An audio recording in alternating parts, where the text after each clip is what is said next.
Matthew Walsh.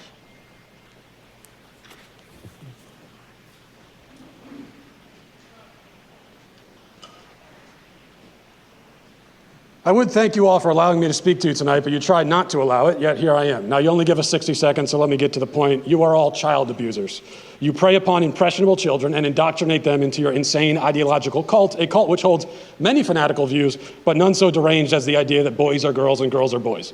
By imposing this vile nonsense on students to the point even of forcing young girls to share locker rooms with boys, you deprive these kids of safety and privacy and something more fundamental too, which is truth. If education is not grounded in truth, then it is worthless. Worse, it is poison. You are poison. You are predators. I can see why you try to stop us from speaking. You know that your ideas are indefensible. You silence the opposing side because you have no argument. You can only hide under your beds like pathetic little gutless cowards hoping we shut up and go away. But we won't. I promise you that. Thank you for your time, and I'll talk to you again.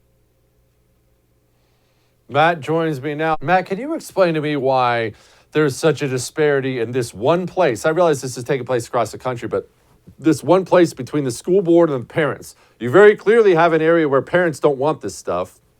The school board does. What is it with this place? Well, I think you're right that it is like this across the country. It's just Loudoun County has become a central battleground here for a few reasons. One reason is that they've gone further in Loudoun County than they have in some of these other counties. Like, for example, we know about the critical race theory, the way that they've been indoctrinating students into that. What they've done with gender ideology is a lot further than you find even in places that you would think would be more progressive, more crazy left wing. Like, for example, Loudoun County, the teachers are required to use the quote unquote preferred pronouns of their students or get fired for it. I mean, they tried to fire a teacher in Loudoun County a few months ago because he simply expressed his opinion against that policy during the school board meeting. They tried to fire him for that, for having an opinion during a school board meeting. And so I think that's part of what has made it into this sort of central focus. And then things have been added on top of that. And we know now, as the Daily Wire has revealed, the rape that they tried to cover up. So it's been one thing after another that has all kind of culminated, snowball effect, I think. Matt, I hate to say this, but I'm almost getting a little bit hopeful that things are turning around. And obviously, we have you partially to thank for that, of people waking up for this stuff.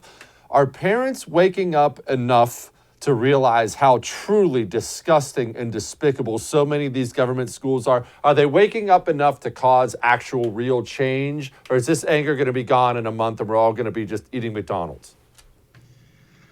If you're looking to have hope, I'm usually not the guy to talk to about that, because I hope so. That is my hope. I've heard people compare the school board phenomenon to it's sort of the Tea Party movement of 2021.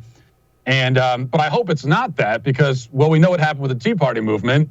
It's where is it now? It's gone.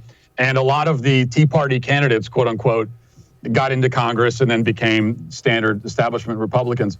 So we know there's a history of that.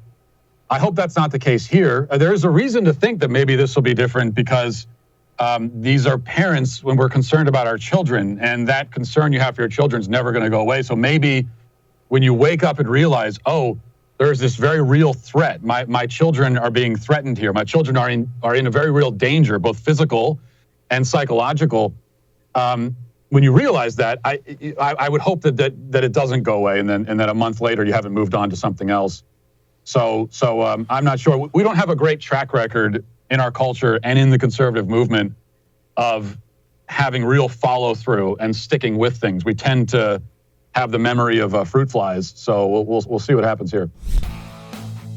Hey, thanks so much for watching The First on YouTube. If you liked what you saw, go ahead and like and subscribe. You heard me. Like it, subscribe. You'll get a lot more of it and a lot more of me.